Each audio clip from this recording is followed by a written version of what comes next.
Good morning students, all of you. आप सभी फिर से ऑनलाइन क्लास में जुड़ जाएं।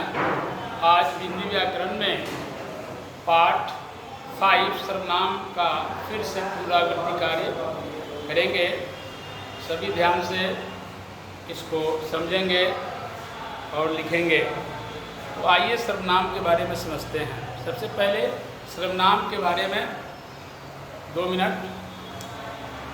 सर्वनाम शब्द का अर्थ क्या होता है? सर्वनाम शब्द का अर्थ होता है सबका नाम। सबका नाम मतलब संज्ञा के स्थान पर जो भी शब्द आएगा, संज्ञा के स्थान पर जो भी शब्द आएंगे वो सर्वनाम कहलाएंगे। तो इसकी परिभाषा है कि संज्ञा के बदले या संज्ञा के स्थान पर जिन शब्दों का प्रयोग किया जाए या प्रयोग किया जाता है उसे सर्वनाम कहते हैं। आगे इसको पहले नोट डाउन करेंगे और इसके बाद फिर समझते हुए चलेंगे। सबसे पहले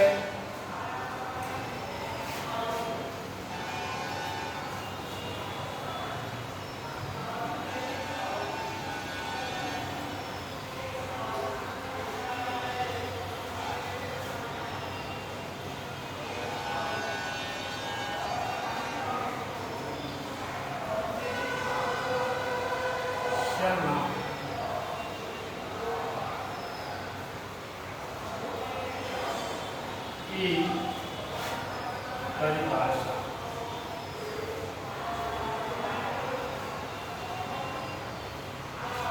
तो आइए बच्चों, सर्वनाम की परिभाषा के बारे में जानते हैं। संज्ञा के स्थान पर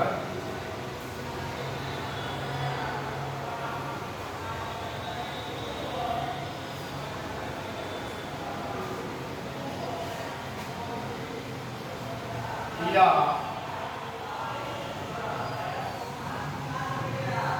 संज्ञा के बदले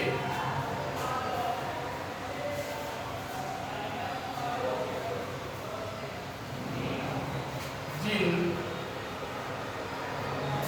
शब्दों का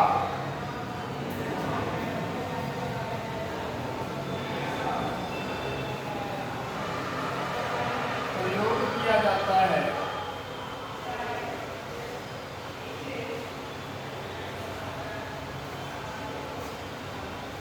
संज्ञा के स्थान पर या संज्ञा के बदले जिन शब्दों का प्रयोग किया जाता है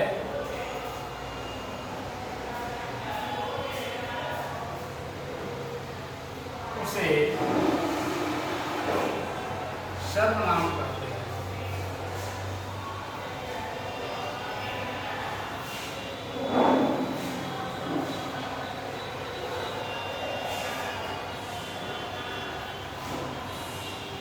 जैसे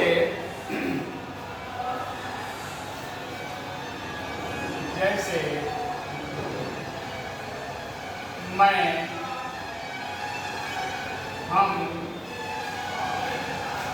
तुम लोग,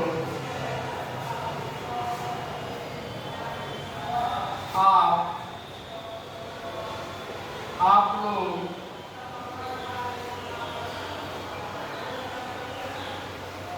मैं, हम, तुम लोग, आप लोग,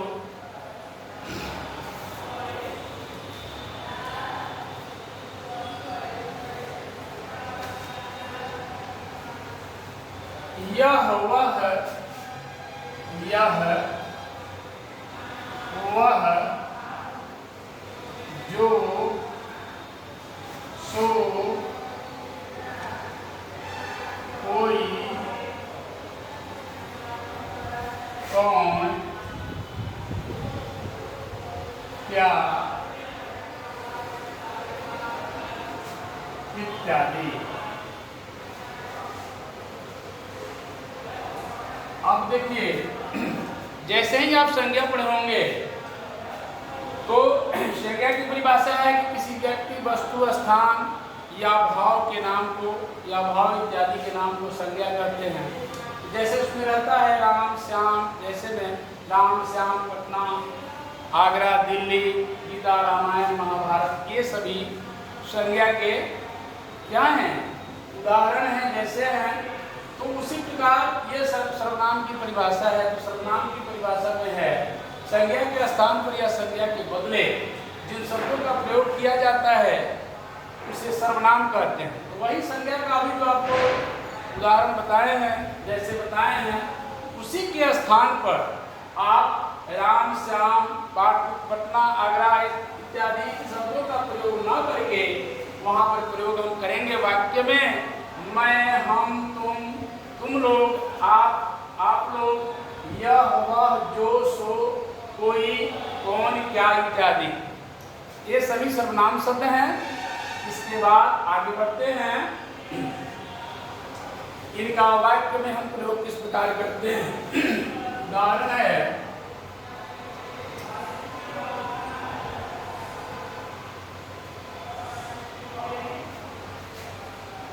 राम एक अच्छा लड़का है।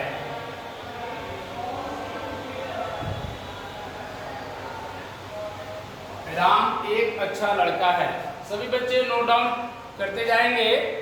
आपको ये बोर्ड जो है क्लियर दिखाई दे रही है और साफ साफ नोट करेंगे और शुद्ध राइटिंग में एकदम बिल्कुल शुद्ध लिखेंगे और एक जबड़ी की कॉपी में भी नोट करेंगे और याद करेंगे। तो आइए उदाहरण समझते हैं कि राम एक अच्छा लड़का है। देखिए इस वाक्य में राम जो है संज्ञा शब्द है। राम क्या है, संज्ञा शब्द है। तो राम एक अच्छा लड़का है।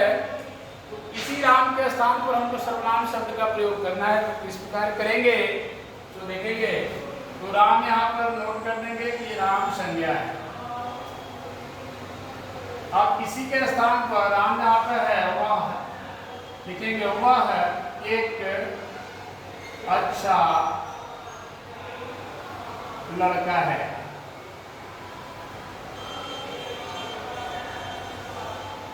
वह जो हो गया यही सर्वनाम है। इसी प्रकार हम वाक्य में सर्वनाम का प्रयोग करेंगे। अब देखिए इससे क्या हो जाता है, जैसे संज्ञा की चर्चा जो है बार बार आती है। जैसे राम एक अच्छा लड़का है, राम प्रतिदिन स्कूल जाता है, राम पढ़ने में बहुत तेज है। अगर इस प्रकार हम वाक्य को लिखते हैं और बार बार उसमें राम का प्रयोग करते हैं तो इस वाक्य की सुंदरता जो है ये खराब हो जाती है। इसके लिए जो है इस राम को यानी नाम को यानी संज्ञा को बार बार वाक्य में न दोहराने की क्रिया हम बार बार न दोहराएं, इसके लिए हम सर्वनाम का प्रयोग करते हैं। तो जैसे राम एक अच्छा लड़का है, वह पढ़ने में बहुत तेज है या पढ़ने में तेज है और फिर वह प्रतिदिन स्कूल जाता है। इस चीज को न दोहरा करके हम क्या करेंगे कि राम के स्थान पर वह एक अच्छा लड़का है, वह पढ़ने में तेज है, वह प्रतिदिन स्कूल जाता है। इस प्रकार से हम यहाँ पर सर्वनाम का प्रयोग कर सकते हैं। तो एक बार आइए समझते हैं इसको फिर से। सर्वनाम की परिभाषा तो संज्ञा के स्थान पर या संज्ञा के बदले जिन शब्दों का प्रयोग किया जाए उसे किया जाता है उसे सर्वनाम कहते हैं। जैसे मैं, हम, तुम लोग, आप लोग, यह, वह, जो, सो, कोई, कौन, क्या इत्यादि, ये सभी सर्वनाम शब्द हैं। इनका प्रयोग हम संज्ञा के स्थान पर करते हैं। उदाहरण में ले लीजिए, इनका प्रयोग हम वाक्य में किस प्रकार करते हैं। तो राम एक अच्छा लड़का है। तो राम क्या हो गया इस वाक्य में, संज्ञा। और फिर उसके नीचे ये देखिएगा आप, राम की जगह पर वह एक अच्छा लड़का है। इसका मतलब क्या होगा कि राम के स्थान पर ही वह का प्रयोग हुआ क्योंकि वह जो है सर्वनाम है। अब यहाँ तक तो समझ गए। अब समझने में कोई दिक्कत नहीं है। अब इसके आगे हम पढ़ते हैं, इसके आगे बढ़ेंगे और फिर लिखेंगे सर्वनाम के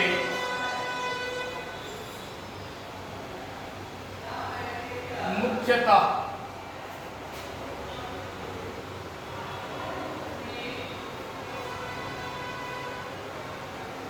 भेद होते हैं। कितने भेद होते हैं? 6 भेद होते हैं।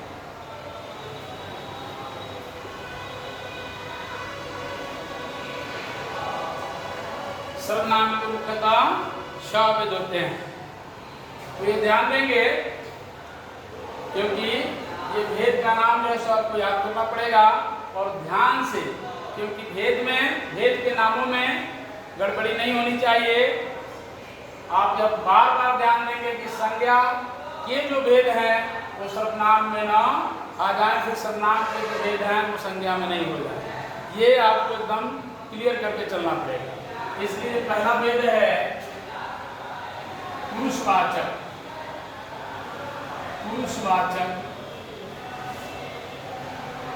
सर्वनाम।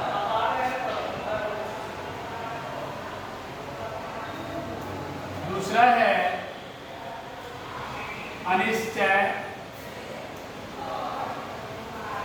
अनिश्चयवाचक सर्वनाम।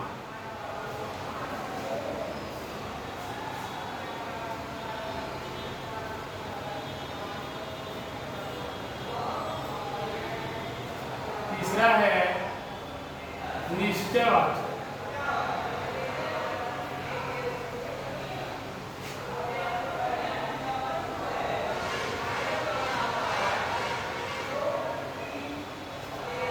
चौथा है संबंधवाचक।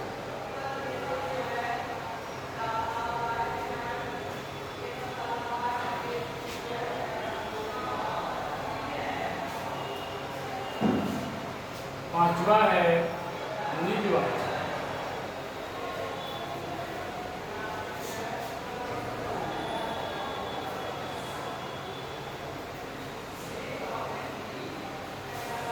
छठा है प्रश्न।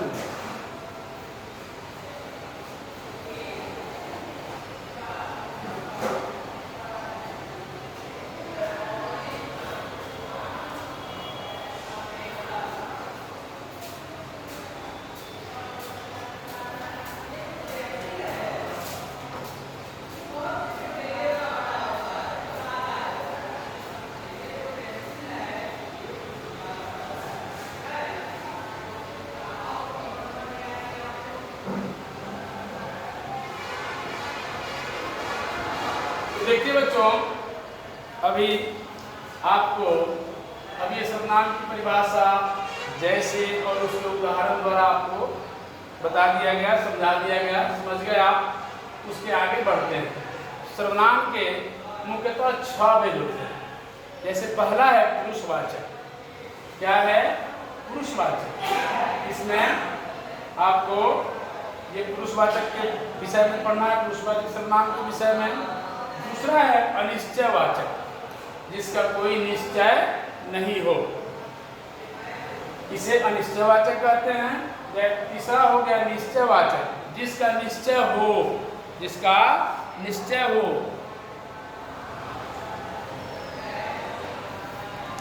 चौथा है संबंधवाचक सर्वनाम। संबंध के बारे में जानना, संबंध के बारे में जानकारी प्राप्त करना, इसे संबंधवाचक सर्वनाम कहते हैं। पांचवा है निजवाचक सर्वनाम, यानी स्वयं के बारे में, अपने बारे में, उसे निजवाचक सर्वनाम कहते हैं। और छठा है प्रश्नवाचक सर्वनाम। छठा क्या है? अंतिम प्रश्नवाचक सर्वनाम। इसमें प्रश्न पूछा जाता है उस सर्वनाम में, जैसे कौन जा रहा है, तुम क्या कर रहे हो, ऐसे प्रश्न पूछे जाते हैं, उसे प्रश्नवाचक सर्वनाम कहते हैं। इसका पूरा विधिवत जो है कल के वीडियो में जो है, कल के वीडियो में बताएंगे। ये सर्वनाम के मुख्यतः 6 भेद होते हैं। सभी भेदों की अलग अलग परिभाषा होगी और सब बताया जाएगा। और इसे अभी जो जितना लिखाया गया है, समझाया गया है, इसको सब एक पूरी कॉपी में लिख के आप याद करेंगे। और जैसे ही क्लास में खुलेगी उसके बाद जो है सो आपसे ये सभी पूछा जाएगा। तो अभी सभी नोट करें। फिर आज जो है, आज के वीडियो में इतना ही, और फिर अगले वीडियो में दोबारा आपसे मिलते हैं। इसके लिए आज के लिए बहुत बहुत धन्यवाद। Okay, thank you. आप सभी देख लें, इसको नोट डाउन करें, कहीं से कोई दिक्कत नहीं हो रही है, देखिए साफ साफ।